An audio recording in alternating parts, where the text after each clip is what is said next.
I remember the exact moment I stopped being human. Not the bite itself, though that pain still echoes in dreams I no longer recognize as my own.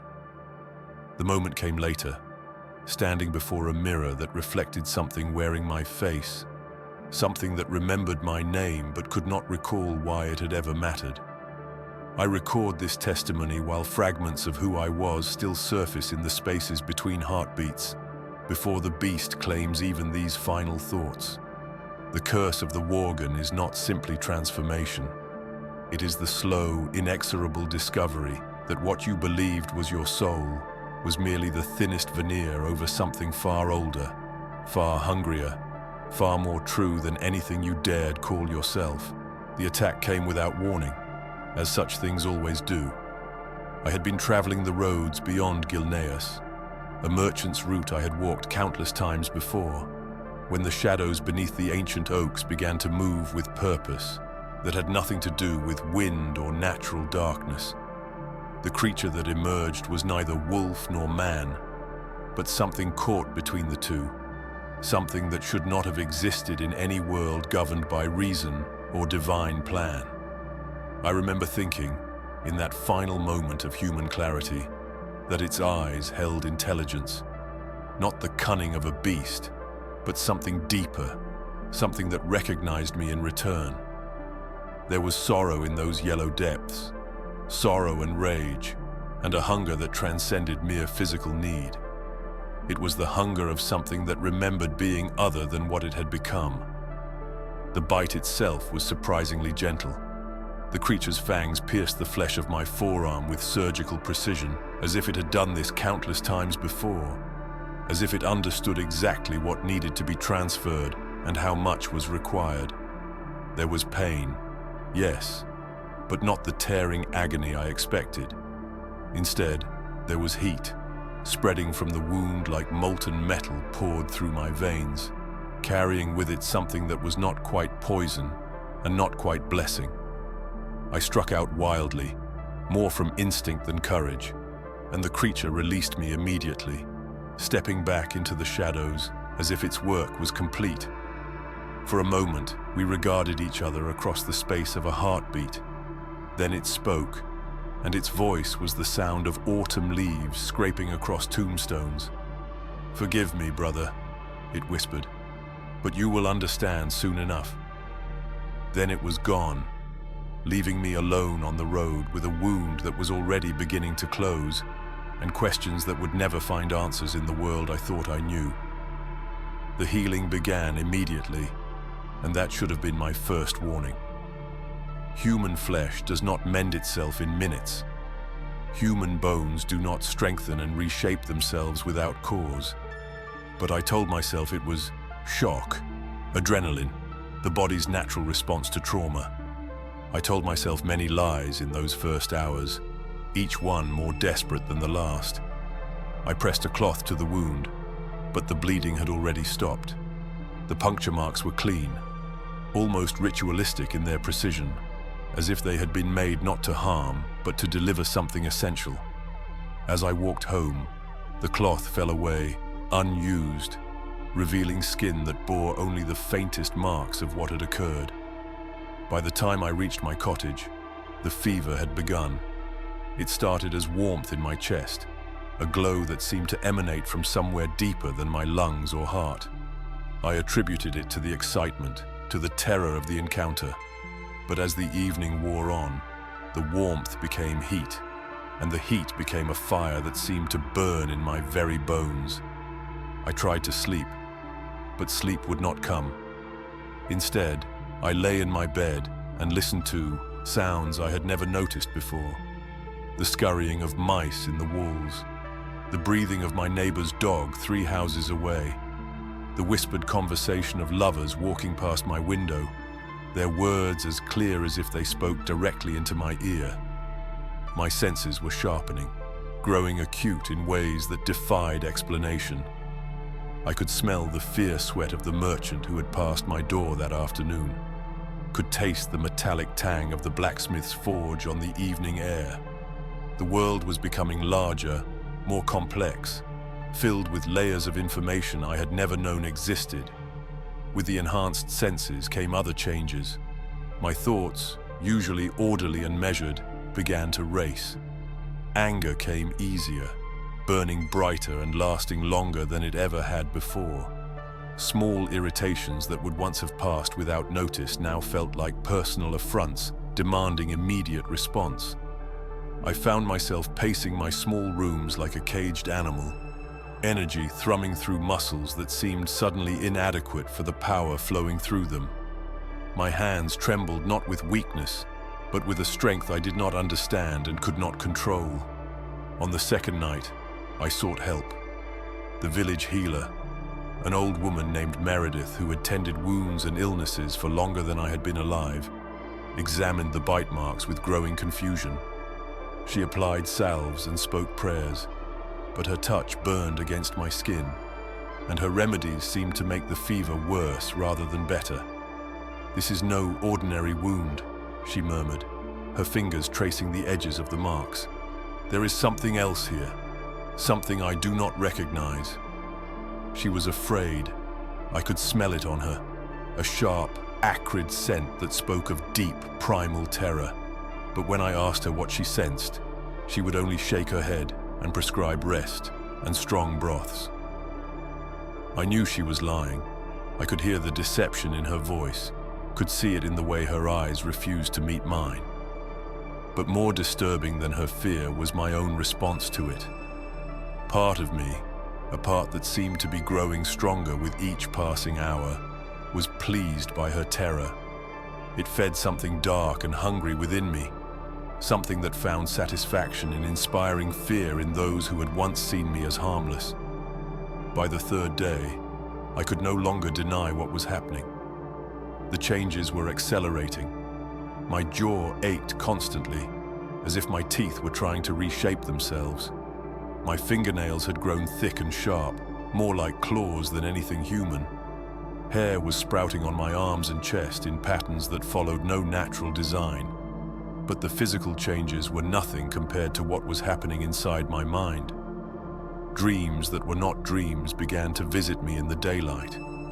Visions of running through forests under moonlight, of hunting with a pack of creatures that moved like shadow and struck like lightning.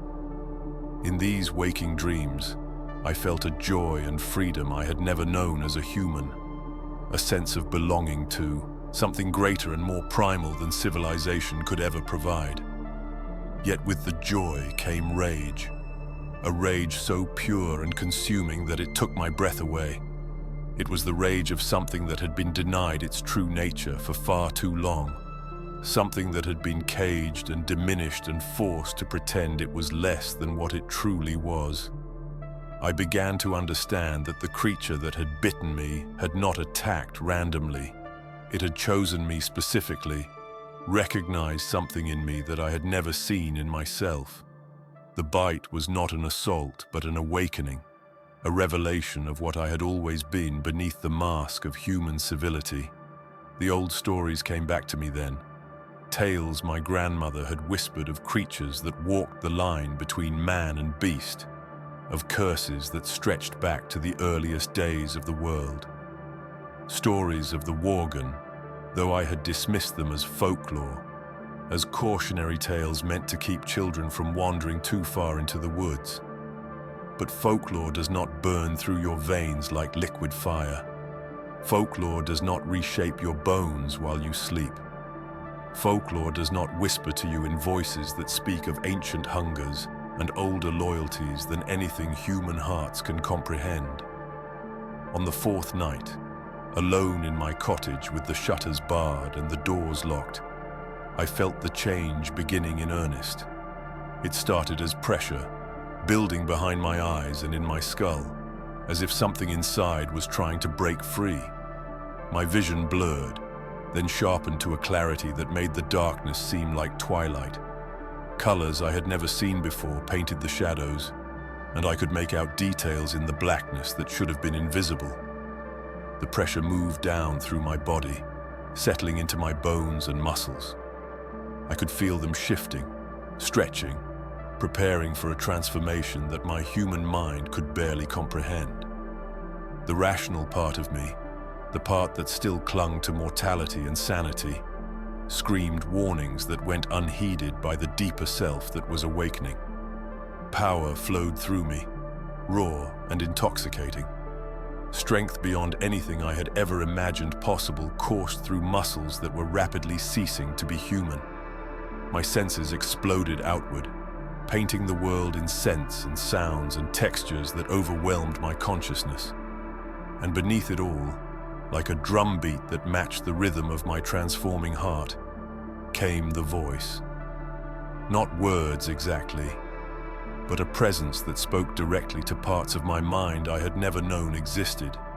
It whispered of freedom from human weakness, of strength beyond mortal limitations, of belonging to something ancient and eternal and gloriously savage. The voice carried a name, though I would not understand its significance for some time yet. Goldrin, the wolf ancient, the source of the rage that now flowed through my changing blood, the primal force that had been awakened by a bite delivered on a lonely road by a creature that had once been human, just as I had once been human. I tried to pray, to call upon whatever divine forces might intercede in this transformation. But the words felt hollow in my throat, empty sounds that held no power against what was happening within me. The gods of my childhood seemed suddenly distant and weak compared to the elemental force that was remaking me in its image. As the night wore on, I found myself no longer fighting the change, but welcoming it. The human concerns that had once seemed so important, my business, my reputation, my place in the community, faded to insignificance beside the promise of what I was becoming. Why should I cling to a life of limitation and fear when something magnificent and terrible was being offered in its place? The last thing I remember from that night was looking at my hands and seeing them beginning to change, fingers lengthening and nails sharpening into claws. The sight should have filled me with horror. Instead, I felt only anticipation, as if I was finally about to become what I had always been meant to be. When consciousness returned, I would learn the true price of that transformation. I awoke to the taste of blood, not the metallic tang of a bitten tongue or split lip, but something richer, deeper, more primal. It coated my mouth like wine, thick and warm, carrying with it flavors that had no names in any human language. Flavors of fear and desperation, of life surrendering itself to something hungrier and more elemental than death itself. My eyes opened to a world transformed. The familiar walls of my cottage were gone, replaced by the rough bark of ancient trees and the star-pierced canopy of a forest I did not recognize. I lay naked on a bed of leaves and moss, my skin pale in the moonlight, unmarked by any sign of the violence I could taste in my mouth. For a moment, confusion held me motionless. How had I come to be here, miles from my home, stripped of clothing and memory? The last thing I remembered was the pressure building in my skull, the sensation of bones beginning to shift and stretch beneath my skin. Then nothing. A void where consciousness should have been, as if hours of my existence had been carved away with surgical precision. I sat up slowly, my body moving with an unfamiliar grace that seemed to belong to someone else entirely. My muscles responded differently than they had before, coiled with potential energy that hummed beneath my skin like contained lightning. When I raised my hand to touch my face, I found my fingernails had grown longer, sharper, more like claws than anything human should possess. But it was my reflection in a nearby stream that revealed the true extent of what had occurred during those missing hours. The face that stared back at me was mine, but changed in ways that went beyond mere physical alteration. My eyes held a wildness that I had never seen before, a predatory intensity that made me look away from my own gaze. My canine teeth had elongated slightly, just enough to catch the moonlight and cast shadows across my lips. But more disturbing than these visible changes was the sense that something else looked out through my eyes, something that recognized the reflection as its own. As I knelt by the stream, fragments of memory began to surface. Not true memories, for I had not been present for what had transpired, but impressions left behind by the thing that had worn my body during its rampage through the night. I remembered running, the sensation of muscles working in perfect harmony, of limbs designed not for human locomotion, but for something faster, more efficient, more deadly. I had moved through the forest like shadow-made flesh, guided by senses that could track prey across miles of wilderness. I remembered the hunt, the careful stalking of something warm and terrified, something that fled through the undergrowth with the desperate energy of the doomed. I had followed not with cruelty, but with the patient inevitability of a natural force, as inexorable as winter or flood. And I remembered the kill. This memory came not in images, but in sensations. The satisfaction of successful predation, the rush of hot blood across a tongue that was not quite human, the primal joy of feeding, not merely to sustain life, but to celebrate it, to participate in the ancient covenant between hunter and prey that predated all human law and morality. These were not my memories, yet they existed within my mind as surely as if I had lived them myself. They belonged to the beast that had emerged when human consciousness retreated, the creature that shared my flesh but answered to impulses far older than anything civilization had ever produced. I staggered away from the stream, horror and fascination warring in my transformed mind. What had I done during those lost hours? What innocent creature had died to feed an appetite I never knew I possessed? The taste in my mouth suggested the answer, but my human heart recoiled from accepting what my transformed senses clearly remembered. The walk back to my cottage took most of the remaining night, and with each step, the magnitude of what had happened became clearer. My feet, bare though they were, seemed to know every root and stone along paths I had never walked. My body moved through darkness with the confidence of something born to hunt beneath the moon. Whatever I had become during that transformation, it was as much at home in the wild as my human self had been in civilized spaces. When I finally reached the edge of my village, dawn was breaking pale and cold across the eastern hills. The familiar sights of home should have brought comfort, but instead they filled me with an inexplicable unease. The neat rows of houses, the carefully tended gardens, the smoke rising from morning fires all seemed somehow artificial, like stage props arranged to simulate life rather than truly contain it. More disturbing was my own reaction to the human scents that filled the air. I could smell the sleeping families in their beds, could distinguish between the old and young, the sick and healthy, the fearful and content. But rather than the protective concern such knowledge should have inspired, I felt something closer to evaluation. My transformed senses catalogued each human presence not as neighbor or friend, but as potential prey.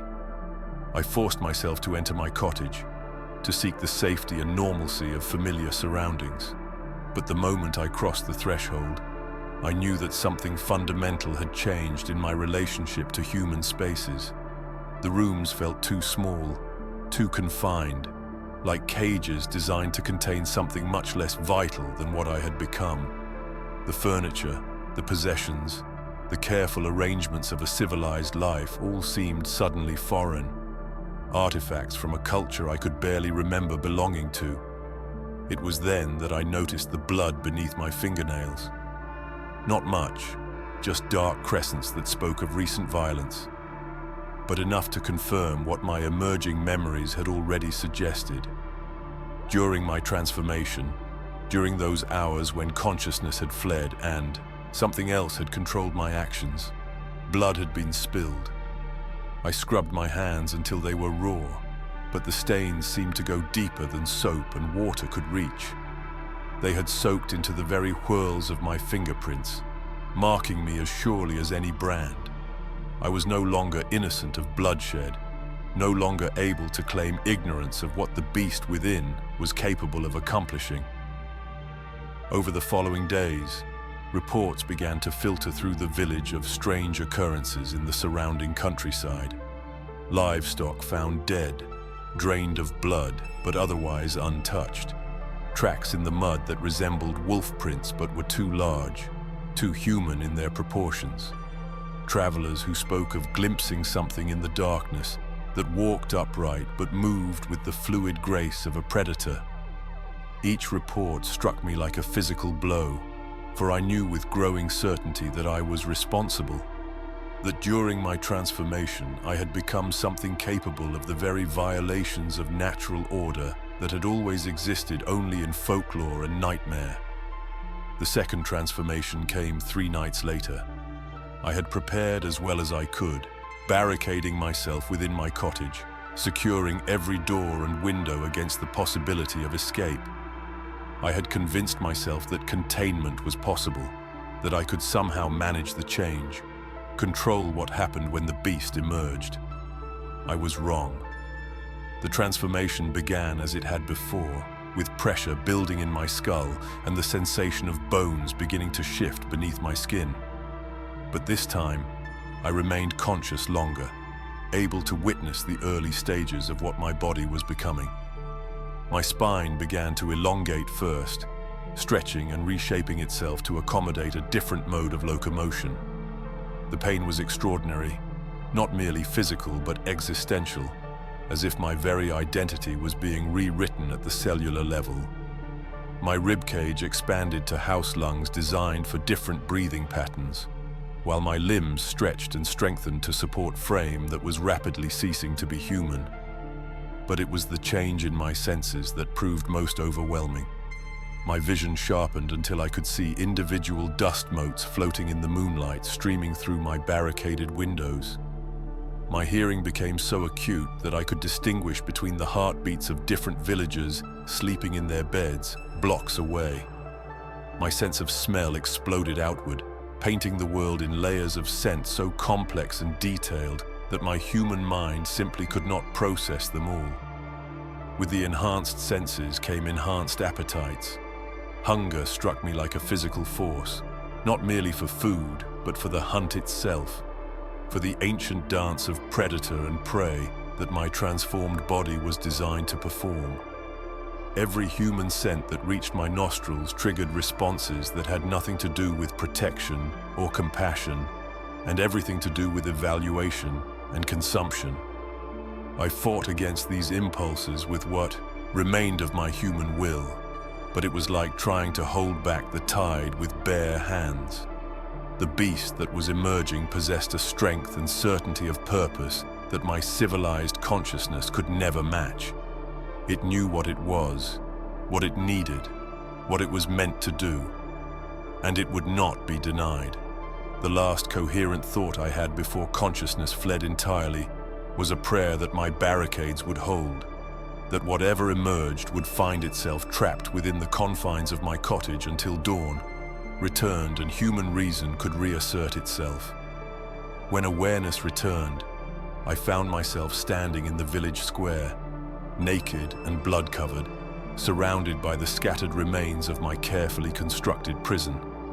The doors had not merely been opened but torn from their hinges with such force that the wood had splintered like kindling. The windows had been shattered from within, glass scattered across the street like fallen stars. My barricades had proven no more substantial than spider webs before the power of what I became when the moon called and the beast answered. But the destruction of my cottage was nothing compared to what I discovered as I traced my path through the night. The tracks led first to the blacksmith shop, where tools lay scattered, and a half-completed horseshoe bore the marks of claws that had tested its substance and found it wanting. From there, the trail wound through the village streets, pausing at doorways and windows where sleeping families had unknowingly been evaluated by something that stood just beyond the threshold of their understanding. It was only when I reached the edge of the village that I found evidence of true violence. The merchant's cart that had passed through the previous day lay overturned beside the road, its contents scattered and its driver nowhere to be seen. Blood stained the wooden wheels and soaked into the ground around the wreckage, but there was no body, no remains to suggest what had become of the unfortunate traveler. Instead, there were only tracks leading away into the forest. Tracks that started human but gradually shifted, becoming less bipedal and more predatory as they progressed into the wild. The beast that had worn my form had carried its victim into the darkness, and what had transpired there remained mercifully beyond my ability to remember. I knelt beside the overturned cart, my naked body trembling not from cold, but from the weight of understanding what I had become.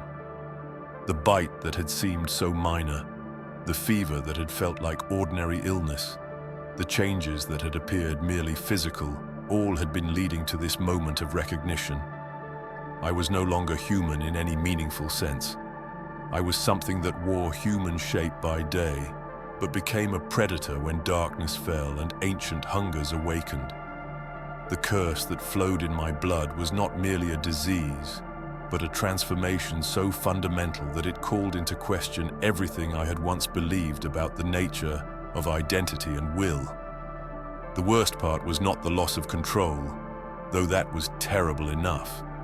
It was the gradual realization that some part of me had enjoyed what transpired during those missing hours.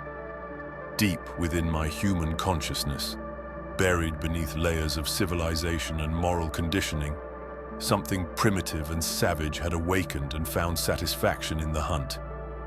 When I tried to summon appropriate horror at what had been done, what I found instead was a complex mixture of revulsion and longing. The human part of me was appalled by the violence, but another part, a part that grew stronger with each transformation, whispered that this was what I had always been meant to become. That evening, as I sat in the ruins of my cottage and prepared for another night of uncertainty, I began to understand the true nature of the curse that had claimed me. It was not simply a matter of physical transformation, but of gradual spiritual conquest. Each change weakened my human identity while strengthening something else, something that answered to laws far older than any human civilization had ever devised. I was losing myself by degrees, and the most terrifying aspect of that loss was how natural it was beginning to feel. The beast that emerged when consciousness fled was not some foreign invader, but something that had always existed within me, waiting for the right circumstances to claim its rightful place. As night fell, and I felt the familiar pressure beginning to build behind my eyes, I no longer tried to resist what was coming. Instead, I found myself wondering who would emerge when dawn broke, whether any trace of the man I had been would survive another night of transformation. The answer, I knew, would determine not only my own fate, but the fate of anyone unfortunate enough to cross the path of what I was becoming.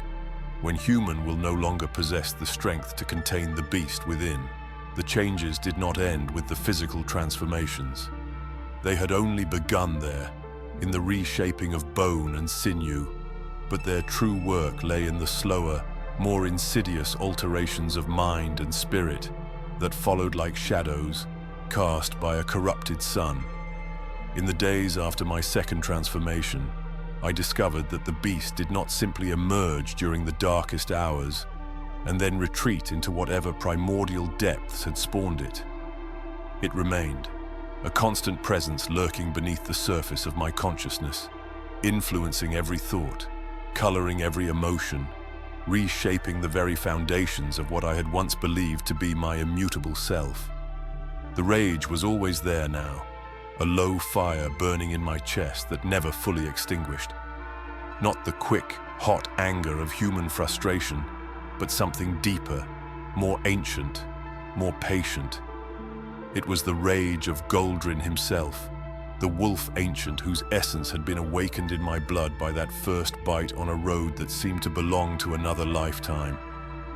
This was not merely anger as humans understood it. It was the fury of the wild itself, the accumulated resentment of every creature that had ever been caged, domesticated or forced to deny its true nature for the sake of civilization's comfort. It carried within it the memory of forests burned to make farmland, of wolves hunted to extinction, of everything primal and honest being sacrificed on the altar of human progress. The rage spoke to me constantly, not in words, but in impulses that felt more natural than breath. It whispered that the merchant's assistant who shortchanged me was not merely dishonest, but deserving of retribution that would leave marks. It suggested that the village children who ran laughing through the streets were not innocent at play, but potential prey, moving with the careless confidence of the unaware. Most disturbing of all, these suggestions did not feel like intrusions from some external force. They felt like my own thoughts, arising from depths of my mind I had never known existed. The beast was not possessing me so much as revealing what had always been there, stripping away the layers of civilization and moral conditioning to expose something raw and elemental beneath. My interactions with other humans became increasingly strained as the weeks passed. Conversations that had once flowed naturally now required conscious effort to navigate, as if I were translating between languages that shared no common ground. The concerns that animated my neighbors, their worries about weather and harvest, their gossip about marriages and feuds, all seemed to belong to a species I could barely remember being. When the baker's wife complained about her husband's drinking, I found myself evaluating not her distress, but her physical vulnerability, noting the softness of her throat and the way her pulse fluttered when she grew emotional.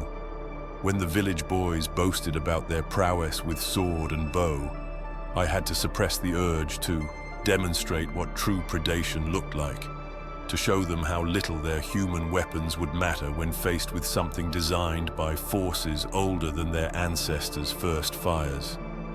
It was not that I wished these people harm exactly. The rational part of my mind still recognized them as neighbors, as fellow beings deserving of consideration and compassion.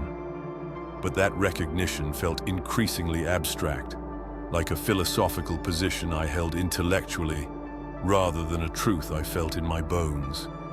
The beast within evaluated everything according to different criteria entirely. It saw the world not in terms of right and wrong, friend and enemy, but in the simpler categories of predator and prey, strong and weak, hunter and hunted. By these standards, the careful social hierarchies that governed human interaction seemed not merely irrelevant but actively counterproductive, preventing the natural order from asserting itself. Sleep became a battleground where these competing natures waged war for control of my dreams. The human part of my consciousness sought the familiar territory of memories and worries, the comfortable landscapes of a life lived according to civilized principles. But increasingly, my sleeping mind was claimed by visions that belonged to something wilder. I dreamed of running beneath stars that seemed close enough to bite, my forelegs eating distance with tireless efficiency as I pursued quarry whose fear made the air itself taste sweet. I dreamed of pack hunts where coordination required no words, only the perfect understanding that came from sharing the same primal purpose. I dreamed of feeds where the warmth of fresh blood restored not just physical strength but spiritual wholeness, connecting me to the ancient covenant between life and death that sustained all existence. These dreams felt more real than waking life, more true than anything my daylight consciousness had ever experienced. When I awoke from them, it was my human existence that seemed like the dream, a pale shadow of the vibrant reality that awaited me when the beast was finally allowed to claim its birthright. The erosion of human priorities manifested in subtle ways at first.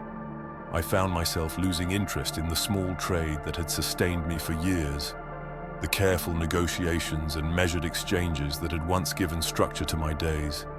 The need to accumulate wealth, to maintain reputation, to plan for a future measured in decades rather than seasons. All began to feel like elaborate games whose rules I could no longer remember caring about. Food lost much of its appeal, unless it was fresh enough to carry the memory of life within it. The preserved meats and carefully prepared dishes that had once brought pleasure now tasted like ash and disappointment. Only raw flesh retained any real flavor. The rawer the better, as if cooking drove out whatever essential quality my transformed palate craved. Human affections, too, began to feel strange and distant. The relationships I had cultivated over years of shared experience started to seem hollow, based on connections that no longer resonated with whatever I was becoming. Friends noticed the change before I was willing to acknowledge it, commenting on my distraction, my newfound reluctance to engage in the communal activities that had once brought us together.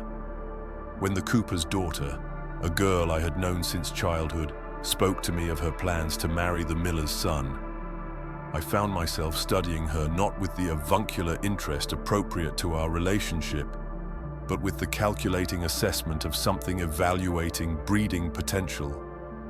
The realization of my own thoughts horrified me, but the horror felt performative, an emotion I summoned because I knew it was expected rather than one that arose naturally from my transformed sensibilities.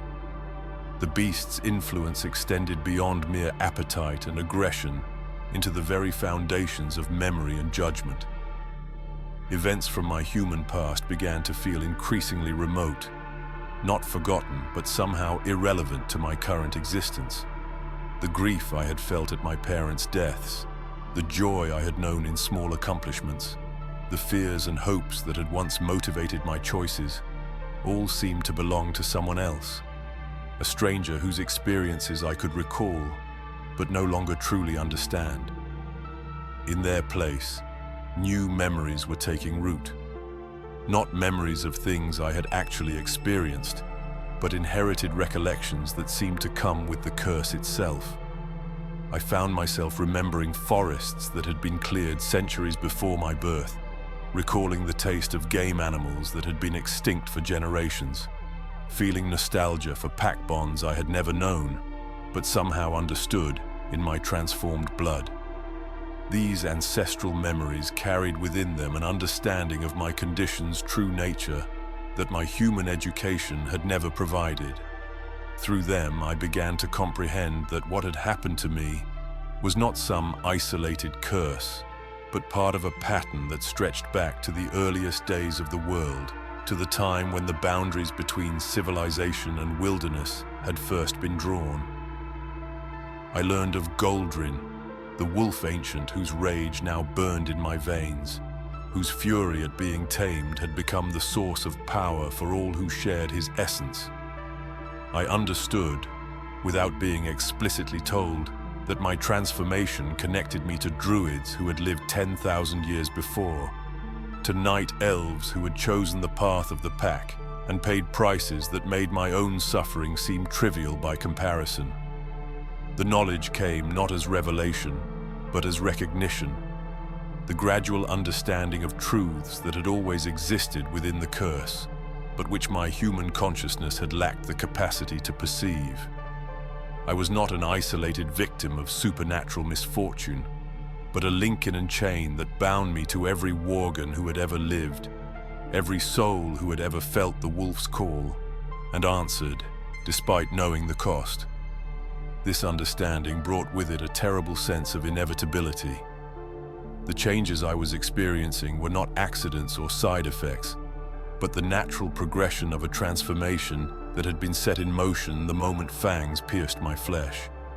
I was becoming what I had always been intended to become, and no amount of human will or moral resistance could alter that fundamental reality. The beast within was not some foreign invader that could be expelled or overcome. It was the true self that had always existed beneath layers of conditioning and pretense, finally given the opportunity to assert its rightful dominance. Every human value I tried to preserve, every civilized instinct I attempted to maintain, only delayed the inevitable completion of a process that had been ordained by forces far greater than any individual will. My reflection in mirrors began to show signs of this internal transformation. My eyes held depths that had not been there before, predatory wisdom that spoke of knowledge gained through methods that human learning could never access. My smile revealed teeth that were subtly too sharp, while my gesture carried an economy of movement that belonged to something designed for hunting rather than commerce. People began to avoid me without quite understanding why. Something in my presence triggered responses that bypassed conscious thought, ancestral warnings that recognized what I was becoming, even when their rational minds could find no obvious reason for fear. Children, particularly sensitive to such signals, would cross streets to avoid passing too close, while dogs would fall silent or slink away when I approached. The isolation this created might once have troubled me, but increasingly, I found it appropriate. Human society was built on assumptions that no longer applied to my existence.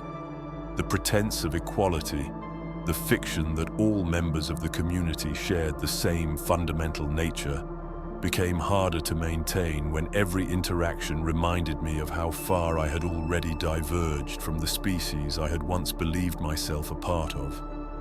Night became my preferred time, not merely because it was when the transformations occurred, but because darkness revealed truths that daylight obscured.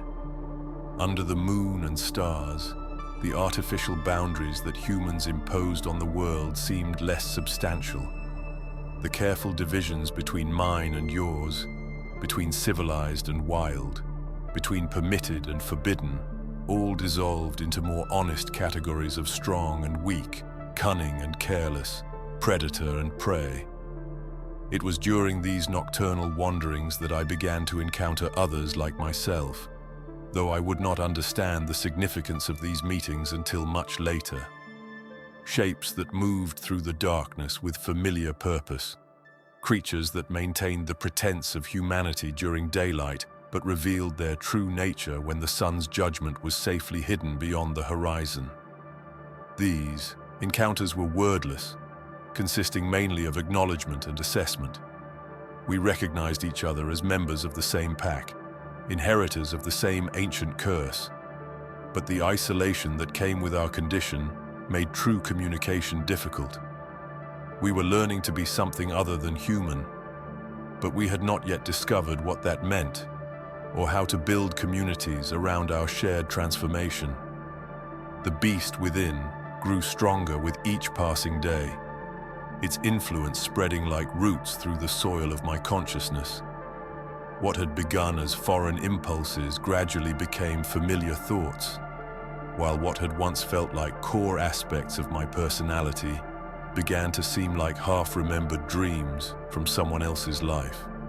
I found myself making plans that would once have been unthinkable, considering actions that my human moral sense would have rejected without hesitation.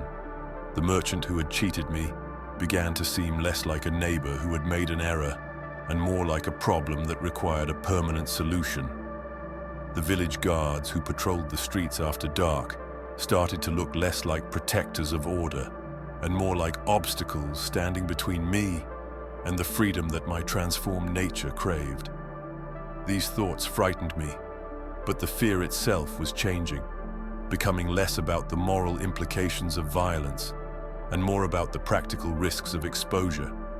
The beast was teaching me to think like a predator, to evaluate consequences not in terms of right and wrong, but in terms of survival and success. As autumn deepened and the nights grew longer, I began to understand that my human identity was not being destroyed but absorbed, integrated into something larger and more vital than anything civilization had ever produced. The man I had been would always exist within the creature I was becoming, but he would serve purposes and follow instincts that belonged to an older world than any human heart could comprehend. The transformation was approaching completion, and with it would come choices that no amount of human wisdom could adequately prepare me to make. The cruelest aspect of the curse was not the loss of humanity, but the retention of just enough human consciousness to understand exactly what was being surrendered with each passing transformation. I remained aware, a helpless observer trapped within a body that no longer fully belonged to me, watching as everything I had once valued was methodically stripped away by forces that answered to older laws than any human heart could comprehend. In my lucid moments, I clung desperately to memories that felt increasingly foreign, like artifacts recovered from an archaeological dig of my former self. I would sit for hours reciting the names of childhood friends, forcing myself to recall the texture of my mother's hand on my forehead when fever had claimed me as a boy, reconstructing conversations with my father about trades and weather, and the small concerns that had once filled entire days with purpose and meaning. But these exercises in remembrance brought no comfort, only the growing realization of how far I had already traveled from the man who had treasured such simple human connections. The memories remained intact, perfectly preserved like pressed flowers between the pages of a book, but they no longer carried the emotional weight that had once made them precious. I could remember loving my family, but the feeling itself had become abstract, a concept I understood intellectually, but could no longer experience with the immediacy that had once defined my very identity. My attempts to maintain human relationships became exercises in elaborate pretense, performances of normalcy that required increasing effort as the weeks turned to months. When Martha, the widow who lived 3 houses down, invited me to share her evening meal as she had done countless times before, I found myself studying her movements with the calculating attention of something evaluating prey, rather than accepting the simple kindness of a friend. The conversation that had once flowed naturally between us now required conscious translation, as if we spoke different languages despite using the same words. When she spoke of her late husband's garden, expressing grief over plants that would not survive the coming winter, I heard not emotional attachment but the inefficient allocation of resources to organisms whose survival served no practical purpose. When she mentioned her concerns about traveling merchants who seemed less trustworthy than in years past, I caught myself evaluating not her safety, but the opportunity such isolation might present to something that hunted under cover of darkness. These thoughts horrified the remnants of my human consciousness, but the horror felt distant, academic, like disapproval voiced by a critic whose authority I no longer recognized. The beast within did not see such evaluations as moral failures, but as evidence of growing wisdom, the natural development of senses designed to perceive truth, rather than sustain comfortable illusions about the nature of existence. I began to avoid these encounters entirely, not from consideration for my neighbors, but because maintaining the pretense of human concern had become exhausting in ways that went beyond mere social fatigue. Every interaction reminded me of how much I had already lost, how little remained of the man who had once found genuine pleasure in such simple connections. The isolation this created might have driven a fully human mind to despair, but for me, it brought a different kind of torment. I was neither sufficiently human to mourn what was gone, nor sufficiently transformed to embrace what was coming. I existed in a liminal space between species, belonging fully to neither world, but trapped with awareness of both. During my clearest moments, usually in the hours just before dawn, when the beast's influence was at its weakest, I would experience flashes of understanding about the true nature of what was happening to me. These revelations came not as logical deductions, but as inherited knowledge awakening in blood that carried memories older than any human civilization. I began to comprehend that my condition was not unique, not some isolated curse visited upon one unfortunate soul, but part of a pattern that stretched back through millennia of history to the very foundations of the world itself. The rage that burned in my veins was not mine alone, but belonged to Goldrin. The wolf ancient, whose fury had been kindled by the moon goddess, Elune's attempts to tame what was never meant to be contained. Through this inherited understanding, I learned of others who had walked the same path I now traveled. R'hllor, the first to attempt mastery over the pack form, who had created the Scythe of Elune in a desperate bid to harness powers that no mortal will could ever truly control. The druids of the pack, who had followed him into transformation, trading their humanity for strength that came at prices none of them had fully understood until it was far too late to reconsider their choices. These revelations brought with them a crushing sense of inevitability. I was not the victim of random misfortune, but the latest link in a chain that bound together every soul who had ever felt the wolf's call and answered despite understanding the cost. My struggles against the transformation, my attempts to preserve human values and connections, my desperate efforts to remain the man I had always been, all had been undertaken by countless others before me, with results that history had already recorded in blood and madness and loss. The knowledge of this vast company of the transformed should have brought comfort, the recognition that I was not alone in my suffering. Instead, it filled me with a loneliness more profound than anything I had experienced during my human existence. To be part of such an ancient tradition of loss, to know that my personal tragedy was merely one note in a symphony of transformation that had been playing since the world's youth, only emphasized how small and insignificant my individual struggle had become. Yet even this cosmic perspective could not entirely extinguish the human spark that continued to flicker within my transformed consciousness. In moments of particular clarity, I would feel the old emotions surface with startling intensity, as if some part of my original self was fighting to reassert its claim over the body we had once shared without question. These episodes came without warning and lasted only briefly, but during their span, I experienced something approaching my former humanity with an intensity that was almost physically painful. I would remember not just the facts of my previous existence, but the feelings that had given those facts their meaning, the love and fear and hope that had motivated every choice I had made as a fully human being. During one such episode, I found myself weeping for the merchant whose disappearance I had been responsible for, not because my rational mind recognized the moral weight of his death, but because for a few precious moments, I could feel genuine grief for a life cut short by my transformed appetites. The tears felt foreign on my changed face, salt water from a well I had thought permanently dried, but they connected me to something I had feared was lost forever. But these moments of human feeling only made the return to my transformed state more devastating. When the emotions faded and I was left once again with the beast's pragmatic evaluation of existence, the contrast served as a reminder of everything the curse had already taken, and everything it would eventually claim. The mercy of forgetting, which I had once viewed as the curse's greatest cruelty, began to seem like a kindness I was being cruelly denied.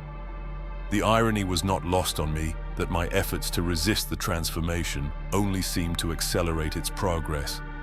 Every attempt to cling to human values, every desperate effort to maintain connections that no longer felt natural, every act of will directed against my changing nature only fed the rage of Worgen that burned in my transformed blood. The wolf ancient had been kindled to fury by Elune's attempts to tame his wild nature, and something of that pattern repeated itself in my own struggle against the curse. The more I fought to remain human, the more I provided fuel for the beast within, giving it grievances to nurture and resistance to overcome. My very humanity became the enemy of my humanity, a paradox that ensured my defeat even as it demonstrated the sincerity of my resistance. I began to understand why Malfurion Stormrage had forbidden the use of the pack form, why even the most powerful druid in history had deemed Worgen's essence too dangerous to channel.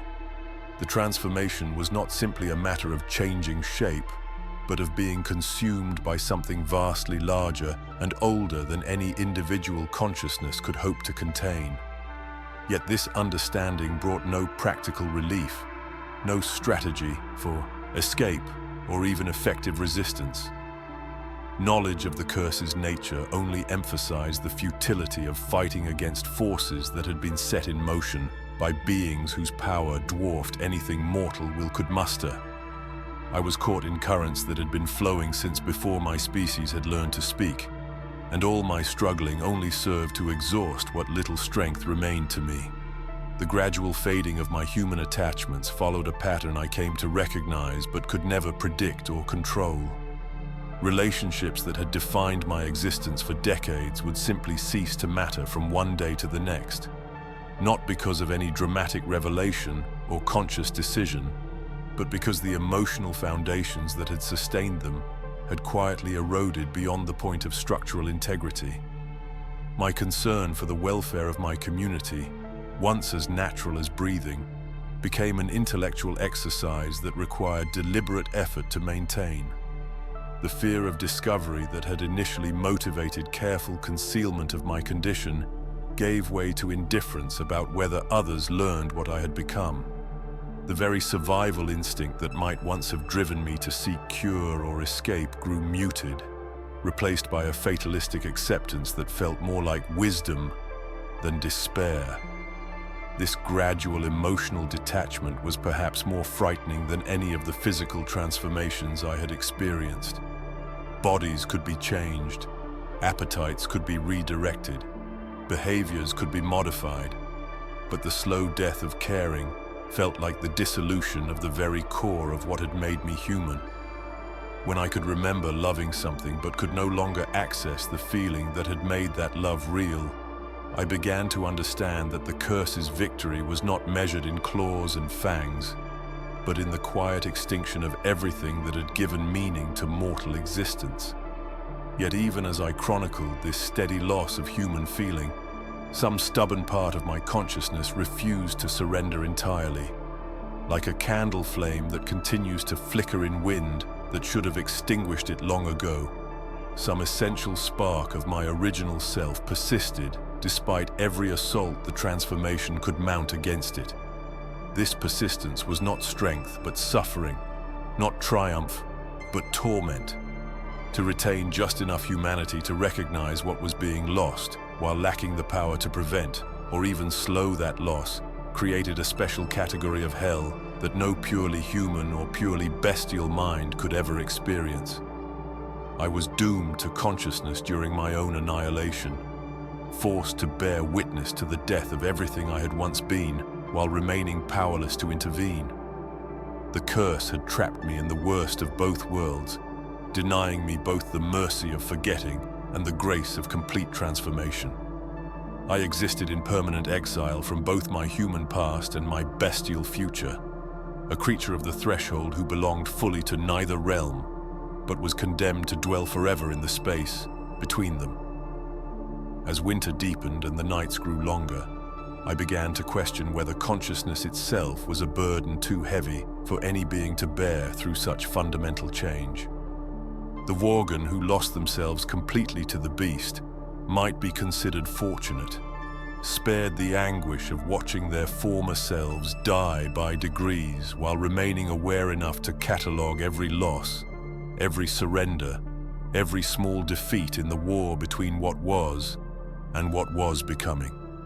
Perhaps the real curse was not the transformation itself, but the retention of just enough humanity to suffer through it with full awareness of its implications. Perhaps the kindest fate would have been to lose myself entirely in that first change, to let the beast claim complete victory, rather than endure this prolonged execution of everything I had once held sacred. But even this longing for oblivion felt like betrayal of the human self that continued to struggle within my transformed flesh. To wish for complete surrender seemed like abandonment of whatever duty remained to bear witness, to remember, to preserve some record of what was lost when the wolf's call proved stronger than any human will could hope to resist. I was caught between the desire for peace through forgetting and the obligation to remember, between the mercy of madness and the burden of awareness, between the comfort of surrender and the agony of resistance. The curse had placed me at the intersection of irreconcilable choices, ensuring that whatever path I chose would carry with it the weight of everything I had chosen to abandon. In my darkest moments, I began to suspect that this impossible position was not a side effect of the transformation, but its true purpose. That the real goal of the curse was not to create monsters, but to create witnesses to the process of becoming monstrous. That somewhere in the cosmic design that had set these forces in motion, there was value in preserving consciousness through change, in ensuring that someone remained aware enough to understand the full price of power drawn from such ancient wells. But this grandiose interpretation of my suffering provided no comfort, only another layer of burden to add to those I already carried. Whether my torment served some greater purpose, or was merely the meaningless byproduct of forces too vast to concern themselves with individual agony, made no practical difference to the daily reality of existing between worlds while belonging fully to neither. The approach of spring would bring new challenges, new tests of whatever remained of my humanity, and new opportunities for the beast within to demonstrate its growing dominance over the territory we had once shared. But for now, in the depths of winter's longest nights, I could only endure and observe and record, bearing witness to my own transformation, while the last embers of human feeling. The first time I encountered another of my kind, I understood with a clarity that cut through months of confusion that I had never truly been alone in my transformation. The recognition was immediate and profound, not something perceived through sight or sound, but felt in the deepest chambers of my transformed heart, a resonance that spoke to parts of my being that had awakened only since the curse claimed me. It was early spring when our paths crossed, on a night when the moon hung full and silver above the forest canopy, and the scent of melting snow carried promises of renewal that felt like mockery to my cursed existence. I had been wandering the wilderness, as had become my custom during the darkest hours, seeking solitude where my changing nature could find expression without endangering the innocent or revealing what I had become to those who might seek to destroy me. The other was feeding when I found him, crouched over the remains of something that had once been dear, but now served a purpose older than any human law could comprehend. He looked up at my approach, his eyes reflecting moonlight with an intensity that spoke of shared understanding, and I saw in his transformed features an echo of my own journey from human to something far more ancient and terrible. We regarded each other across the small clearing for what felt like hours, but was likely only moments. Two creatures caught between worlds, each recognizing in the other the reflection of his own impossible existence. When he finally spoke, his voice carried the roughness of vocal cords designed for sounds no human throat was meant to produce, but his words held a gentleness that surprised me. "You are new to this path, brother," he said, straightening to his full height, which was considerable even by the standards of our transformed kind. "I can smell the confusion on you, the resistance that still fights against what you have become." I found myself nodding, though I had not consciously decided to respond. Something in his presence called forth honesty that I had been unable to achieve even in my most private moments of self-reflection. "I do not know what I am anymore," I admitted, "neither man nor beast," but something caught between them both. His laugh was not cruel, but filled with an understanding that spoke of his own long journey through similar struggles. "That is because you still think in terms of human categories," he replied. "Man and beast, civilized and wild, good and evil. These divisions exist only in minds that have never known the truth of what lies beneath such artificial boundaries."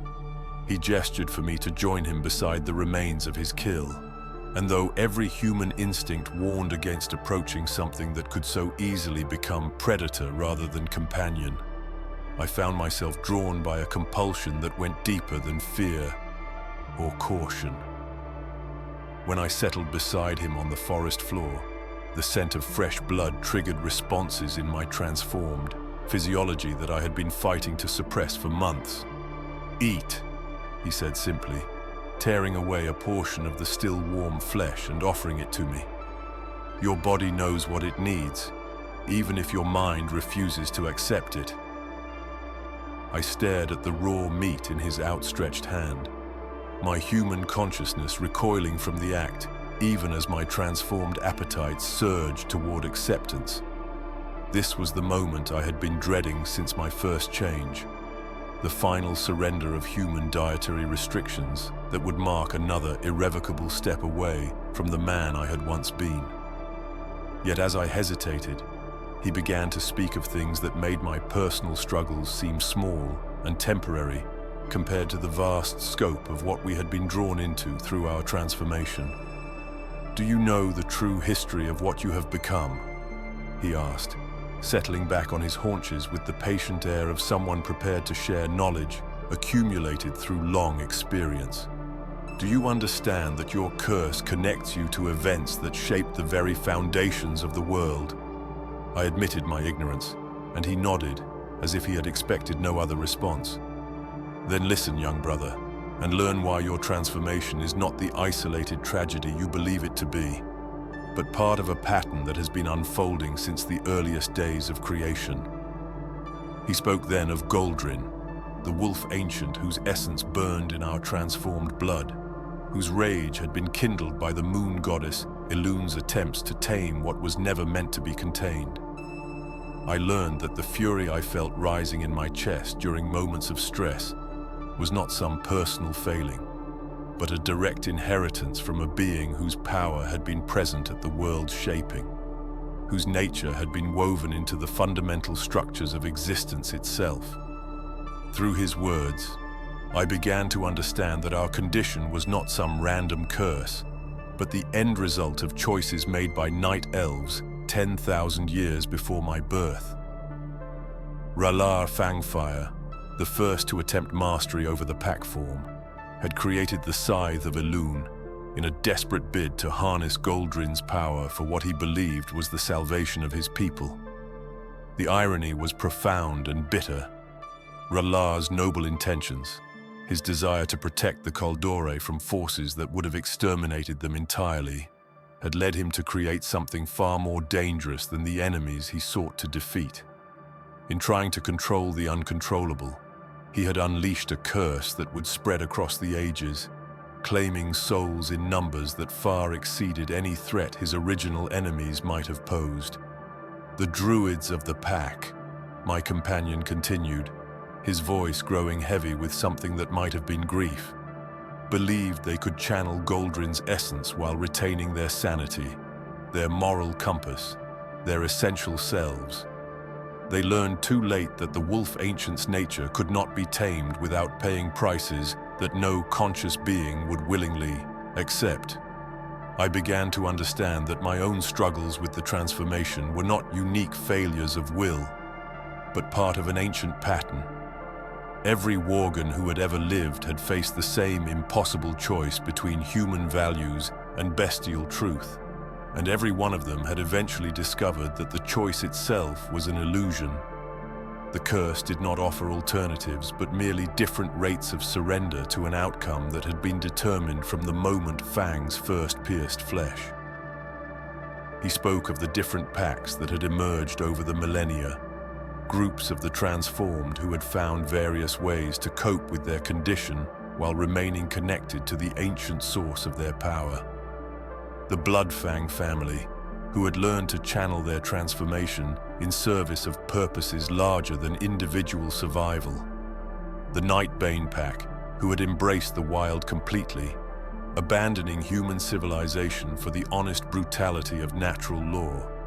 Each pack represented a different response to the fundamental challenge of existence between worlds, but all were united by their connection to the same primordial force that had shaped my own journey from human to something indefinable.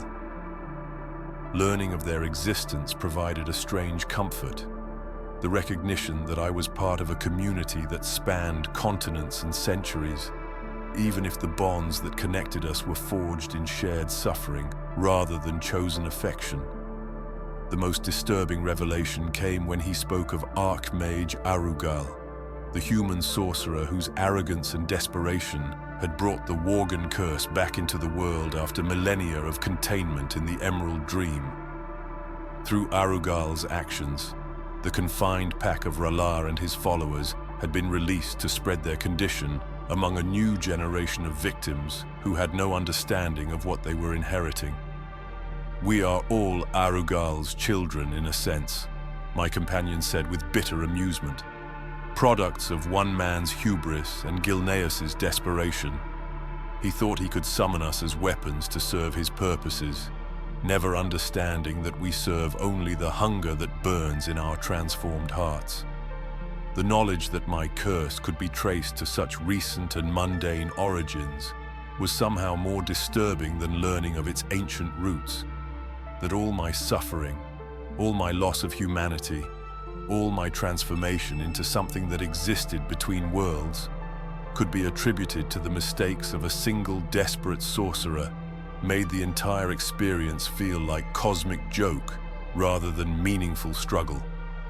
Yet as my companion continued his education, I began to understand that even Arugal's actions were part of a larger pattern, that individual choices, no matter how consequential they seemed to those making them, were merely expressions of forces that operated according to laws far more complex than human will could ever hope to influence. "The curse is not contained by human intentions," he explained. "It spreads because that is its nature, not because any individual wishes it to do so. You did not choose to become what you are, just as I did not choose, just as R'hllor himself did not truly choose when he first took up the scythe of Elune. We are all instruments of something larger than ourselves, notes in a symphony that has been playing since the world's youth. This perspective should have been liberating, removing as it did any personal responsibility for what I had become or what I might yet do. Instead, it filled me with a despair more profound than anything I had experienced during my months of isolated struggle, to learn that my transformation was not unique, not meaningful in any cosmic sense, but merely one more repetition of a pattern that had claimed countless others before me, reduced my suffering to the level of statistical inevitability. Yet even as I grappled with this revelation, my companion's presence provided something I had not realized I was missing. For the first time since my transformation began, I was with someone who understood not just the facts of my condition, but the emotional reality of existing between worlds. He had walked the same path of gradual loss, had felt the same erosion of human values, had experienced the same terrible awakening to truths that consciousness was never meant to bear. When I spoke of my struggles to maintain human relationships, he nodded with recognition. When I described the growing distance I felt from my former life, he shared similar stories of connections severed by changes that went far deeper than physical appearance. When I confessed my horror at the acts committed during my transformed states, he offered not absolution, but understanding, the recognition of shared guilt rather than false comfort. "The hardest lesson," he said as dawn began to lighten the eastern horizon, "is learning that the human self you mourn was never as real or as permanent as you believed it to be. The curse does not destroy humanity so much as reveal how fragile and temporary it always was. What you are becoming has always existed within you, waiting for the right catalyst to emerge."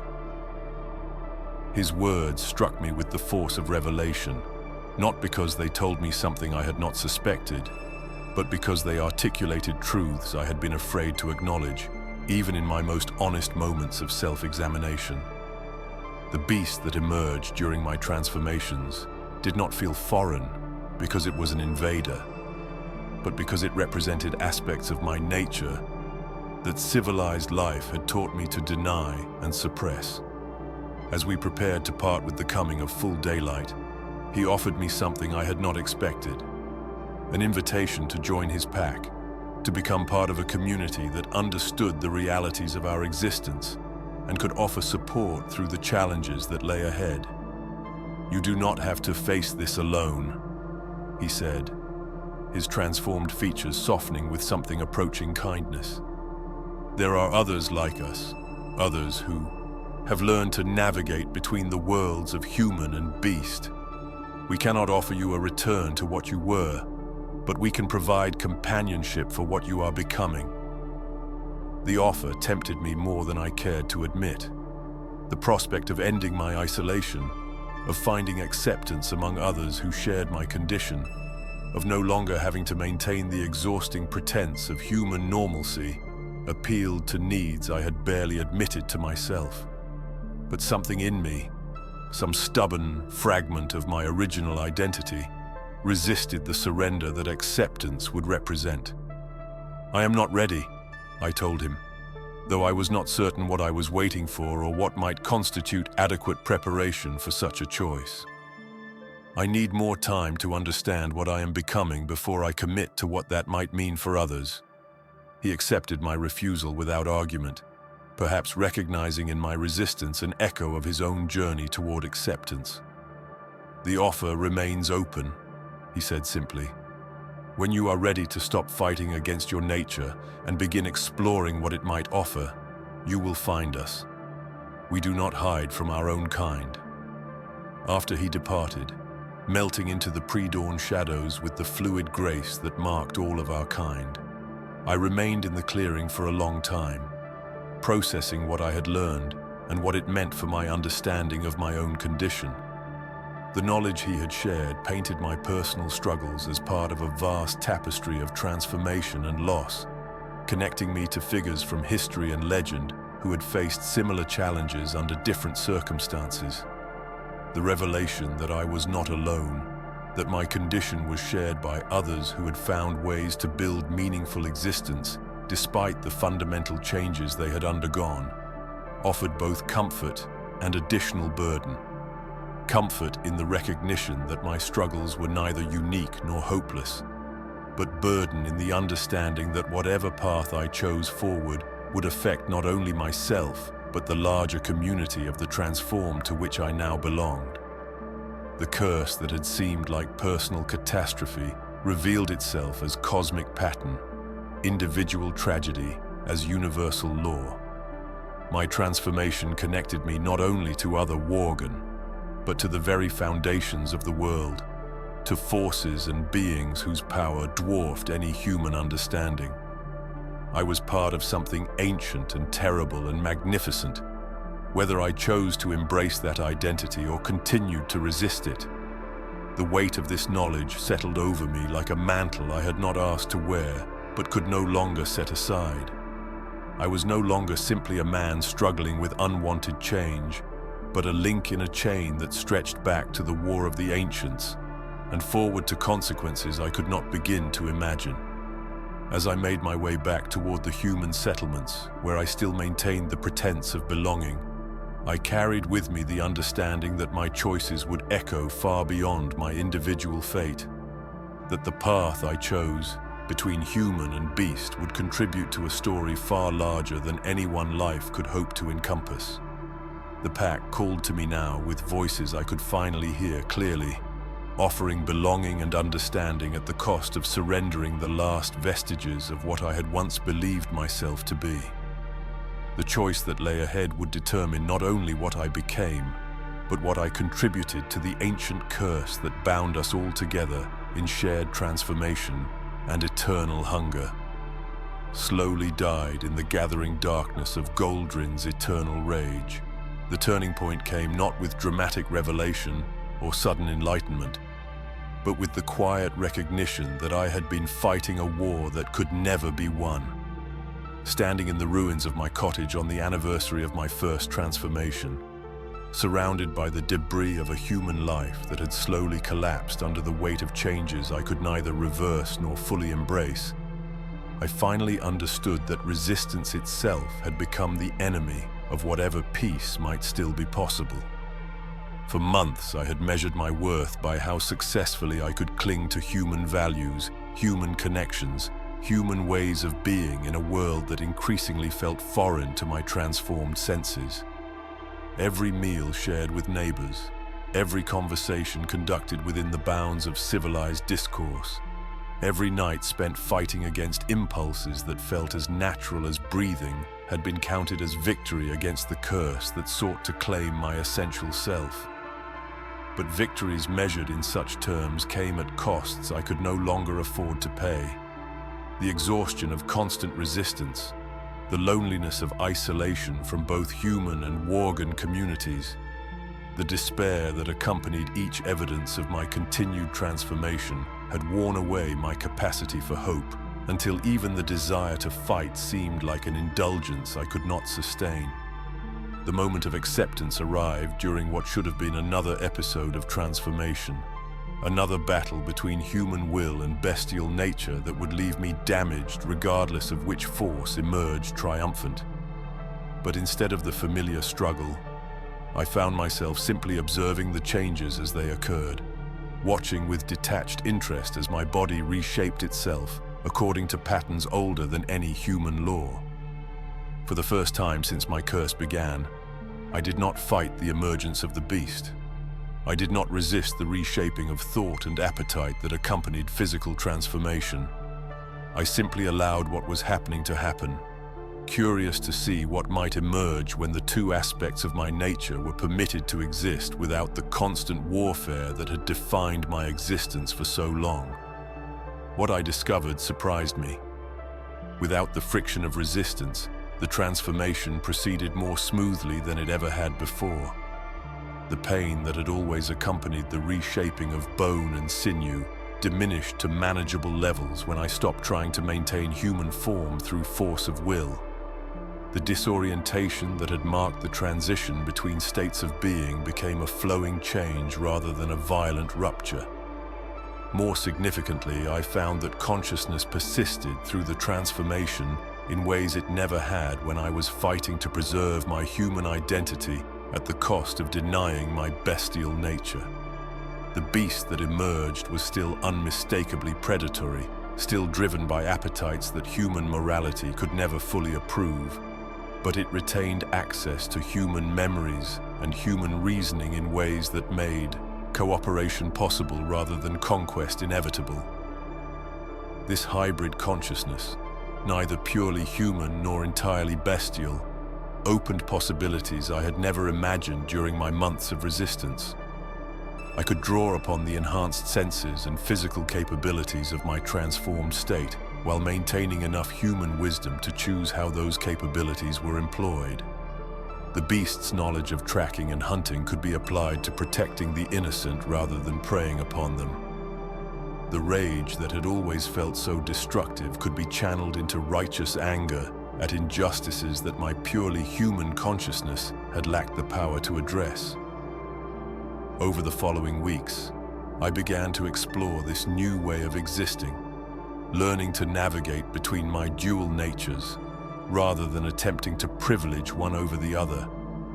During daylight hours, I could function in human society with greater ease than before, no longer exhausted by the constant effort of suppressing aspects of my transformed nature that refused to be permanently contained. When darkness fell and the call of the wild grew stronger, I could answer that call without surrendering entirely to mindless predation. The balance was delicate and required constant attention, but it offered something I had begun to believe was impossible. A way of being that honored both aspects of my nature without demanding the complete sacrifice of either. I was still a creature caught between worlds, but instead of being torn apart by that position, I began to see it as offering unique perspectives available to neither purely human nor purely bestial consciousness.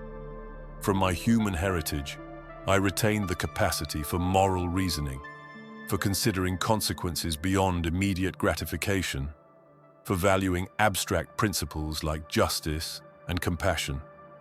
From my bestial transformation, I gained enhanced senses that revealed truths about the world that civilized life had taught humans to ignore. Physical capabilities that made protection of the innocent a practical possibility rather than mere aspiration, and access to sources of power that predated human civilization by epochs. This synthesis was not without its challenges. The human part of my consciousness still recoiled from actions that my bestial nature deemed necessary or appropriate. The beast within grew impatient with moral deliberations that seemed to complicate what should have been simple decisions about survival and dominance. But these tensions became sources of wisdom rather than conflict when I learned to view them as dialogue rather than warfare. The recognition that my curse could not be cured brought with it an unexpected liberation. Once I accepted that I would never again be fully human, I could stop measuring my worth by how closely I approximated my former self and begin exploring what my transformed nature might offer. The grief for what was lost remained, but it no longer consumed all my energy, leaving space for curiosity about what might be gained. I discovered that my enhanced senses made me extraordinarily effective at detecting deception, tracking the movements of those who meant harm to my community, identifying threats before they could fully manifest. The strength and speed that came with my physical transformation allowed me to intervene in situations where purely human capabilities would have proven inadequate. The connection to ancient powers that flowed through my transformed blood provided access to knowledge that could benefit others, even as it continued to change me in ways I was only beginning to understand. Perhaps most importantly, I began to find purpose in my unique position between worlds. There were others following the same path I had walked, victims of Arugal's legacy who faced the same choices between resistance and acceptance, the same struggles to maintain identity during fundamental transformation. My experience, painful as it had been, provided insights that might help them navigate their own journeys with greater wisdom and less suffering.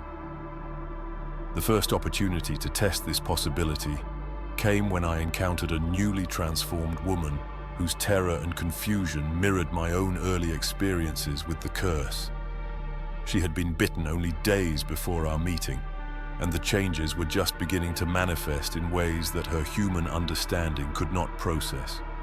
Instead of avoiding her as I might once have done, protective of my own precarious balance and fearful of what contact with another Worgen might trigger, I chose to approach her with the knowledge I had gained through months of struggle and eventual acceptance. Speaking from experience rather than theory, I was able to offer perspectives that no purely human counselor could have provided.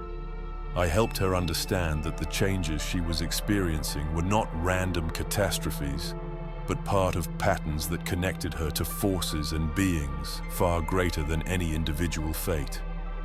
I shared techniques for managing the transformations, ways of maintaining consciousness during the most difficult transitions, methods for channeling the beast's energy in directions that served life rather than merely satisfying appetite.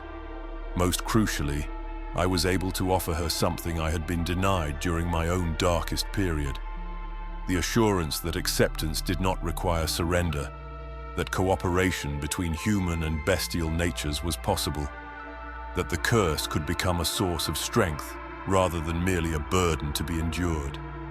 Watching her progress through the same stages I had experienced, but with guidance that allowed her to avoid some of the more destructive patterns of resistance, confirmed my growing sense that my transformation might serve purposes beyond my individual fate.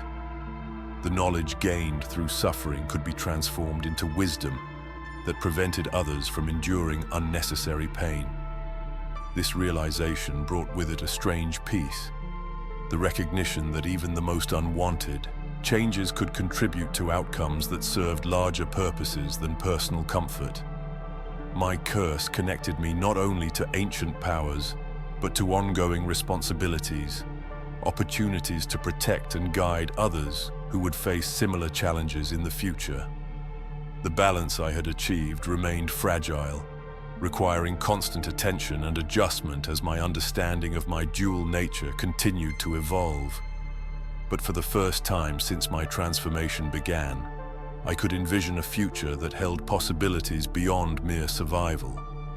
I could imagine ways of using my unique position to serve causes larger than my own comfort, to transform the knowledge gained through suffering into wisdom that might benefit others facing similar trials. The acceptance that had once seemed like defeat revealed itself as the foundation for a different kind of victory, one measured not by successful resistance to change, but by successful integration of transformation in service of purposes that honored both human values and bestial truths.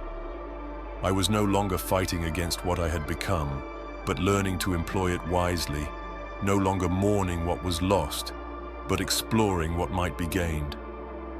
In accepting the paradox of my existence, I had found not resolution, but sustainable tension, a way of being that could accommodate both aspects of my nature while serving something larger than either could achieve alone. The curse that had seemed like cosmic injustice revealed itself as cosmic opportunity, demanding growth and understanding that purely human existence could never have provided.